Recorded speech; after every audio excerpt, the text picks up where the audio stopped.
Merci de votre fidélité, ravi de vous retrouver sur Radio Mayuri Campus. Nous allons faire un focus aujourd'hui sur la centrale du Larivot avec sa directrice, Madame Gaëlle Pailly-Gambard. Bonjour Madame, merci beaucoup d'être avec nous. Bonjour Monsieur Plaisir et bonjour à tous les auditeurs de Radio Mayuri Campus. Un projet qui fait couler beaucoup d'encre, en tout cas qui provoque de la colère, notamment chez un certain nombre de collectifs, on en parlera tout à l'heure. Mais dans un premier temps, est-ce que vous pouvez nous présenter les spécificités peut-être de ce projet ? Bien sûr. Alors la future centrale électrique du Larivot est un projet qui répond en fait à une commande déjà. Donc une commande qui a été formulée par le territoire et par le ministère de la Transition écologique et solidaire via ce qu'on appelle la programmation pluriannuelle de l'énergie validée en 2017.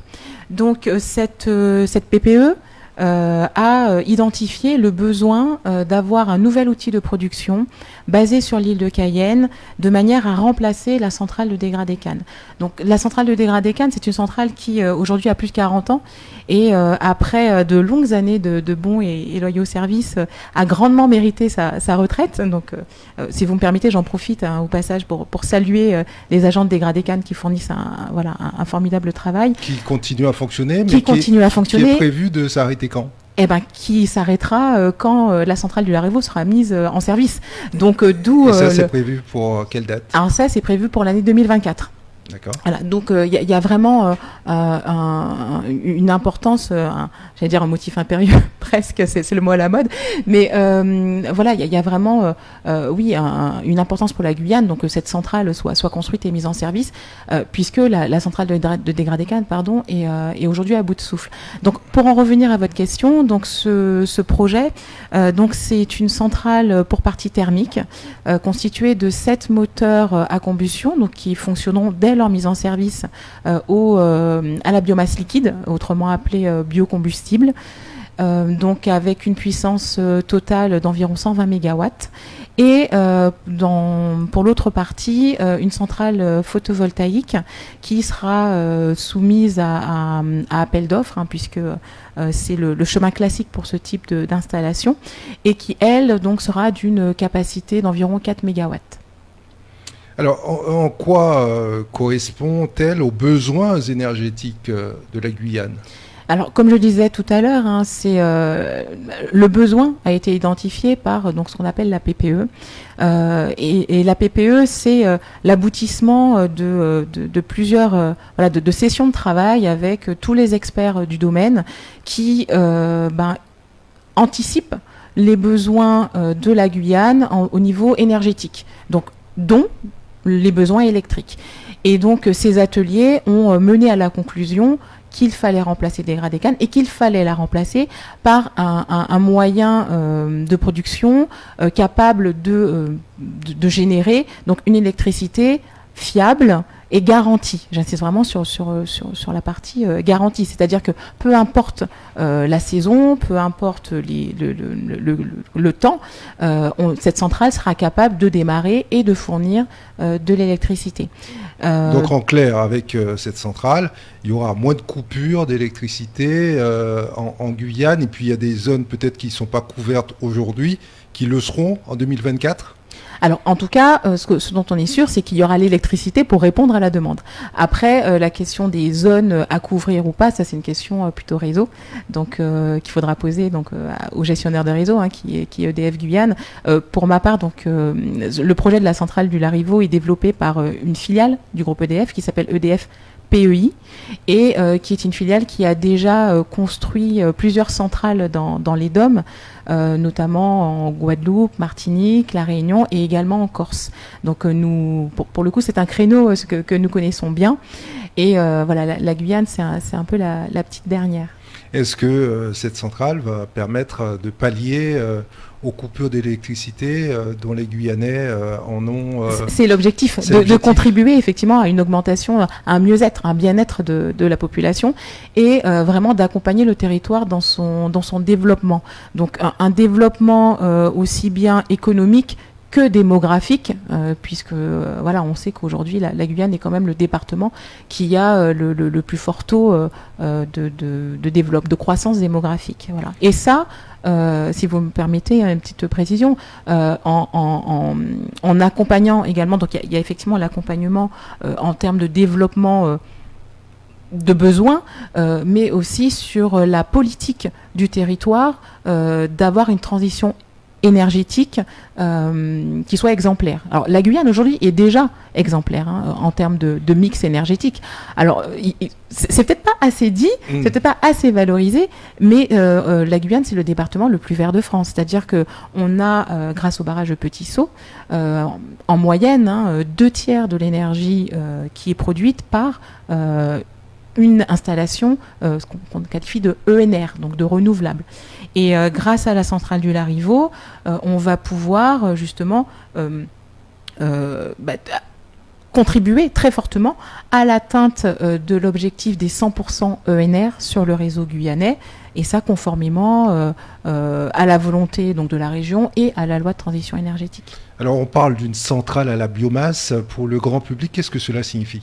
Une centrale à la biomasse, alors il y a deux types de biomasse. Il y a la biomasse solide, par exemple la toute nouvelle unité de cacao qui a été mise en service récemment, donc qui fonctionne à la biomasse solide, donc avec des copeaux de bois, des déchets de scierie.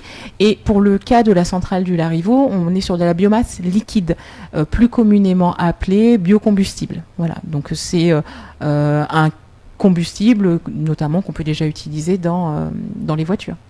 Alors, les collectifs pointent du doigt l'impact, justement, de cette centrale sur l'environnement. Qu'avez-vous à répondre à cela ? Écoutez, cette centrale, elle est exemplaire, j'ai envie de dire, à plus d'un titre. Il va bien falloir défricher. Alors, va bien falloir défricher, mais vous le savez, en Guyane, si vous voulez faire du neuf, c'est compliqué sans défricher. Ouais. Donc, qui dit défricher, c'est détruire la faune, la flore, des espèces rares. Mais pas n'importe comment. Donc, pour répondre à votre question, cette centrale, elle est respectueuse de l'environnement à plusieurs titres. Premièrement, il y a un standard environnemental auquel on ne peut déroger, c'est le cadre réglementaire.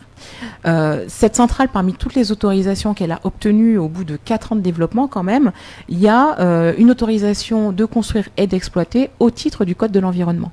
Donc, et la France est plutôt connue pour avoir un corpus réglementaire solide. Accordé par le ministère de l'écologie ? Alors, accordé par la préfecture, puisque c'est la préfecture qui est compétente pour la délivrance d'autorisation, mais évidemment, cela ne se fait jamais sans l'aval du ministère. Donc, la première chose, c'est le strict respect de la réglementation, sans quoi on n'aurait pas eu les autorisations qu'on nous a délivrées fin 2020. C'est la première chose. Deuxièmement, cette centrale, dès son développement, le respect, la sensibilisation aux enjeux de biodiversité a vraiment fait preuve d'un grand point d'attention de notre part, puisque, à titre d'exemple, la toute première étude qu'on a faite pour dimensionner cette centrale, c'est l'étude faune-flore. C'est-à-dire que l'origine même du design, du plan de masse de la centrale, c'est l'étude faune-flore. Donc, initialement, on avait, pour la petite histoire, prévu une centrale thermique d'un côté de la RN1 et une centrale photovoltaïque de l'autre côté. Lorsque nous avons réalisé les inventaires faune-flore et que nous avons constaté qu'il y avait des espèces protégées sur la zone où on comptait installer la centrale photovoltaïque, nous l'avons déplacée de manière à en diminuer l'impact. Donc ça, c'est la première chose. Ensuite, nous avons vraiment tenu à mettre en œuvre des mesures qu'on qualifie de RC, donc évitement, réduction, compensation et même d'accompagnement, qui soit à la hauteur d'un projet comme celui de la centrale du Larivot. Et vraiment, j'en veux pour exemple notre mesure de compensation. Vous parliez tout à l'heure du défrichement. Pour compenser l'impact qu'on aura, donc on parle de 16 hectares d'emprise.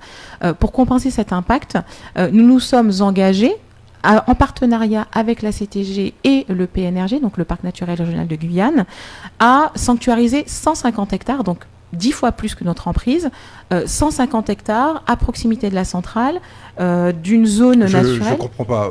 Vous mobilisez 16 hectares pour la centrale et vous allez sanctuariser 150 hectares. C'est ça, c'est une mesure de compensation. C'est-à-dire que pour compenser donc, les impacts environnementaux de votre projet, la réglementation vous invite à proposer une mesure de compensation, des mesures de compensation. Nous en avons proposé diverses, des partenariats avec la ferme pédagogique, une ferme pédagogique qui est à proximité du projet, des partenariats avec, par exemple, de financement sur l'étude de la biche des palétufiers, etc. Mais ces 150 hectares appartiennent également à EDF ou pas? Alors, pour partie. C'est-à-dire que EDF, dans la zone, a une propriété de 110 hectares. Sur ces 110 hectares, donc on a une emprise de projet de 16 hectares. On a également le village amérindien Palicourt qui se situe sur ces 110 hectares. Et donc, menacé ce village? Pas du tout. Il n'est pas du tout sur l'emprise du projet et on entretient de très bonnes relations avec le village que nous accompagnons et avec qui nous avons vraiment une relation de partenariat. Et donc, une fois que vous retirez l'emprise du projet et le village, tout le reste des parcelles d'EDF seront sanctuarisées et donc ça représente environ 80 hectares. Un grand mot quand même, sanctuariser. Ah non, c'est un mot. C'est un grand mot et c'est un mot fort, j'ai envie de dire, puisque quand on dit sanctuariser et valoriser, c'est-à-dire qu'on s'est engagé, nous, à ne développer aucun autre projet sur 99 ans. Je veux dire, pour vous donner une image, aujourd'hui, un porteur de projet, quand il propose une mesure de compensation, il la dimensionne sur la période de fonctionnement de son outil. C'est assez logique. Nous, on a voulu aller beaucoup plus loin, c'est-à-dire qu'il y a un véhicule réglementaire qui permet à des porteurs de projets, justement, propriétaires de terrain, de mettre en œuvre certaines mesures de protection. Et nous avons fait le choix de conserver, de sanctuariser. Quand je parle de sanctuarisation, c'est pas juste dire on va rien y faire, c'est aussi avoir un plan de gestion qui permette d'avoir des moyens pour protéger ce terrain. Voilà. Alors aujourd'hui, il y a 4 recours qui ont été déposés par des collectifs contre EDF. Est-ce que cela ne va pas mettre un coup de frein au projet? Alors, pas du tout, puisque donc, ces recours, effectivement, ont été déposés. Alors, en l'occurrence, 2 au tribunal administratif, les autres étant des recours gracieux, donc adressés à la préfecture. Sur ces 2 recours, aucun d'eux n'empêche le lancement du chantier. Donc, on va y répondre, on va laisser l'instruction suivre son cours, mais ils ne mettent pas en péril le projet, le lancement de sa construction. Et je pense que c'est très important parce que, comme on le disait tout à l'heure, il y a quand même un impératif qui est celui de remplacer dégradé Cannes. Donc, on a déjà eu une instruction qui a été un peu plus longue que prévu, l'année 2020 ayant été particulière pour tous. Et donc, il est important, effectivement, que ces travaux puissent se lancer pour que la centrale soit mise en service dans les temps. Voilà. Donc après, vous savez, tous les grands projets font l'objet de recours. Voilà. C'est aussi un moyen d'expression pour les tiers, que de déposer ces recours. Peut-être qu'il y a eu une faille au niveau de la sensibilisation d'un certain nombre d'acteurs qui auraient évité d'en arriver là aujourd'hui, en amont du projet. Des phases de concertation, nous en avons eu. Nous en avons eu, par exemple, en 2018, puisqu'il y a eu des réunions de concertation qui ont été organisées par le projet, dont un atelier où les associations environnementales étaient invitées, auquel étaient j'espère que ma phrase est correcte. Et puis après, la concertation a vraiment été le maître mot du développement du projet. Ma porte, là pour le coup, je vais parler vraiment à la première personne. Ma porte a toujours été ouverte. Ces associations, nous avons échangé avec elles, nous leur avons demandé de contribuer, de nous passer leurs propositions d'amélioration, qui d'ailleurs ont été retenues, puisque l'une d'entre elles nous a fait des propositions, notamment pour enrichir notre plan de gestion. Donc on leur a communiqué ce plan de gestion. Ils ont proposer leur amélioration et on les a retenus. Donc il y a eu de la concertation en amont, il y a eu encore de la concertation grâce à l'enquête publique. Donc voilà, et encore une fois, ma porte est ouverte et mon numéro de téléphone est connu de ces collectifs. Et avec cette centrale, est-ce que la facture d'électricité des Guyanais va baisser ? Alors c'est une question qui revient souvent. Heureusement non, puisque... Heureusement. Pardon ? Heureusement non. Heureusement non, c'est ce que j'ai dit, non ? Ah non, ma langue n'a pas fourché. Donc heureusement non, puisque... malheureusement pour les consommateurs, je dirais.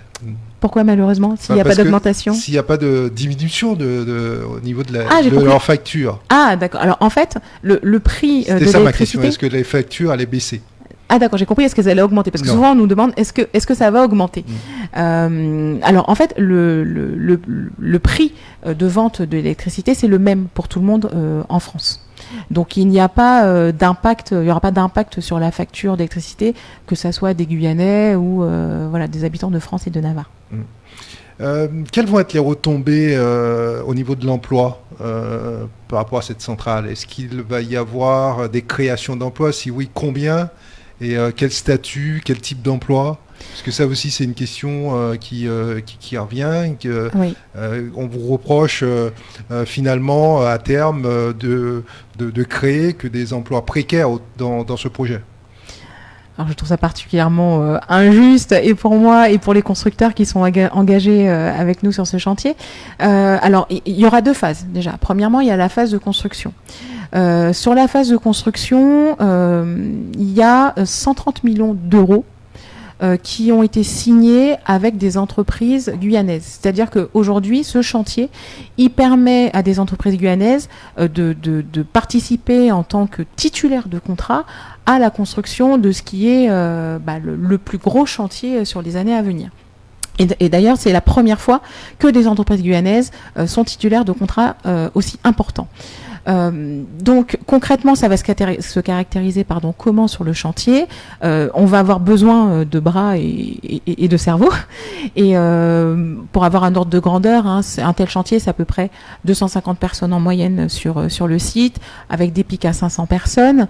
Et on a inclus dans chaque contrat de construction une clause d'insertion sociale, c'est-à-dire que les constructeurs sont obligés de dédier 5% des heures de chantier à des personnes éloignées de l'emploi. Et pour les aider à accomplir cet engagement contractuel, on a également une convention avec le GEC BTB qui est très bien connue sur la place et qui va proposer des profils et encadrer ces personnes. Donc la première phase, j'ai envie de dire, en termes de perspective d'emploi, elle est sur le chantier, donc de manière directe. Et puis il y aura aussi des retombées indirectes, parce que les personnes qui seront sur le chantier, elles auront besoin de se nourrir, elles auront besoin, pour celles qui ne sont pas de l'île de Cayenne, de se loger, de se véhiculer. Donc voilà. On espère, on est persuadé, un chantier de cette ampleur génère toujours de l'activité également connexe. Ensuite, la deuxième phase, ça va être l'exploitation. Donc ce qu'on appelle exploitation, c'est la phase de fonctionnement de la centrale, plus simplement dit. Et là, on est sur la conservation des compétences de dégradé CAN. Donc le chantier, la centrale, elle va permettre de sauvegarder au final les emplois de dégradé CAN. Donc les gens qui étaient en poste à dégradé CAN vont rejoindre la nouvelle centrale. Vont rejoindre la nouvelle centrale, et de nos estimations, il y aura encore de la place pour de l'embauche. Voilà. L'organigramme ne sera pas complété. Aujourd'hui, je ne peux pas m'avancer sur des chiffres précis. Ce que je sais, c'est que il y aura de la place pour de l'embauche, puisqu'on a un organigramme de 80 personnes environ pour vraiment les emplois EDF, et un besoin de 20 personnes environ pour tout ce qui est prestataires récurrents, tels que tout ce qui est entretien, espace vert, etc. Et alors, il y a une autre opportunité que va permettre cette centrale, et pour le coup je suis bien placée pour en parler, c'est tout ce qui est opportunité de formation, de stage. Le groupe EDF, c'est un groupe qui est très engagé, très impliqué dans la formation des jeunes, via l'alternance, via des stages. j'ai moi-même eu le déclic concernant mon domaine professionnel, la technique, suite à un stage chez EDF.